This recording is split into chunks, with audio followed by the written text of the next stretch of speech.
ఇప్పుడు జగన్ గారు press meet లో మాట్లాడుతూ అసలు లడ్డూ కల్తీ జరగలేదు అన్నారు. మీరేమంటారు దాని గురించి? అన్న లడ్డూ కల్తీ జరగలేదు అంటారు కదన్న. సిబిఐ ఎంక్వైరీ ఏమన్నా ఎవరికి సిబిఐ ఎంక్వైరీ చెప్పింది కదా లడ్డూ కల్తీ జరిగిందని. అది కొవ్వని పబ్లిక్ చెప్పింది కదా, పామాయిల్ అని చెప్పింది కదా సిబిఐ ఎంక్వైరీ. ఈయన జగన్మోహన్ రెడ్డి ఏది నిజం చెప్పాడు ఈ రోజు ఎదురని చెప్పడానికి? సాక్షాత్ అంబటి రాంబాబు చంద్రబాబు నాయుడు గారి లైవ్ ఉంది.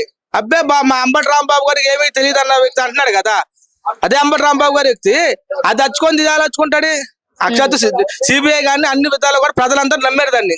ఒక రాష్ట్ర ముఖ్యమంత్రిని ఒక మాజీ మంత్రి అంబటి రాంబాబు పచ్చిగా బూతులు తిట్టడం, ప్రజెంట్ మంత్రిగా ఉన్న నారా లోకేష్ గారిని మాజీ మంత్రి జోగి రమేష్ ఏకంగా ఒళ్ళు బలిసిపోయింది, కొవ్వు కోయించుకున్నాడు, నేను అధికారంలోకి వచ్చిన తర్వాత రోడ్డు మీద పిచ్చుకోకునుకుంటున్నాడు, కొడతాను అని మాట్లాడడం ఎంత వరకు కరెక్ట్ అంటారు?